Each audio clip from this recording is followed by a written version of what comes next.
দেখতে যেমনই হোক না কেন খেতে কিন্তু ভীষণ মজা।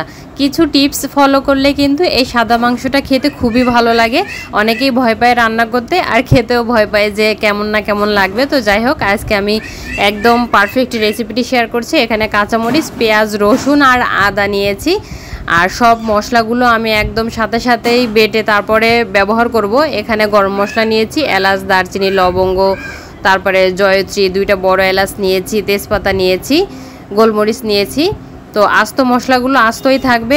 আর এখানে যে আমি মাংস নিয়েছি, আমি খাসির মাংস নিয়েছি, আপনারা চাইলে গরু কিংবা মুরগির মাংসও নিতে পারেন। তো কাঁচামরিচের যে মশলাটা ছিল ওটা পেস্ট করে দিয়েছি। আর এখানে যে আস্ত মশলাগুলো রেখেছিলাম সেটাও দিয়েছি, টক দই দিয়েছি, স্বাদ মতো লবণ দিলাম আর জিরা গুঁড়া দিলাম। সব কিছু একসাথে ভালো করে একটু হাত দিয়ে মাখিয়ে মিনিমাম 1 ঘন্টার জন্য এটাকে নর্মাল ফ্রিজে রেখে দিতে হবে, তাহলে মাংসের ভিতরে মশলাগুলো সব ঢুকে যাবে।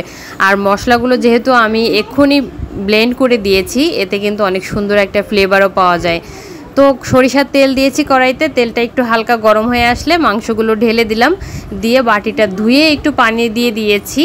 তো দিয়ে এখন নাড়াচাড়া করে দিয়ে আমি এটাকে ঢেকে চুলার জালটা বাড়িয়ে দিব।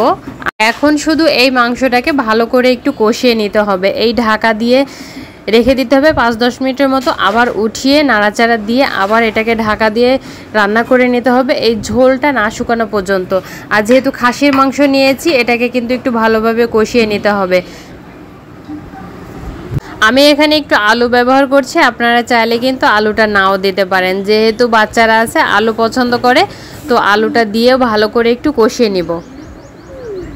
এই মাংসটা কিন্তু রুটি, পরোটা কিংবা আপনি পোলাও ভাত বা সাদা ভাত যে কোনো কিছু দিয়েই খেতে পারবেন। খেতে কিন্তু অসম্ভব মজার হয়। আমি রান্না করার সময় একটু ভয় ছিলাম, তো যাই হোক রান্নার পরে খেয়ে কিন্তু খুবই ভালো লেগেছে। মাংসটা খুব ভালোভাবে কষানোর পর এখানে ঝোলের পানি দিয়ে দিলাম। ঝোলের পানি দিয়ে এটাকে ঢাকা দিয়ে রান্না করে নিতে হবে পছন্দ মতো। ঝোল যতক্ষণ না আসে ঠিক ততক্ষণ।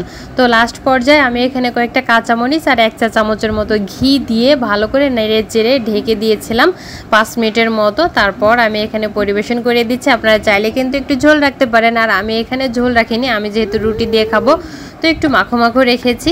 তো রেসিপিটি ভালো লাগলে অবশ্যই লাইক, শেয়ার ও কমেন্ট করতে ভুলবেন না। আজকের মতো এখানে বিদায় নিচ্ছি। সবাই ভালো থাকবেন আর আমাদের জন্য দোয়া রাখবেন। আল্লাহ হাফেজ।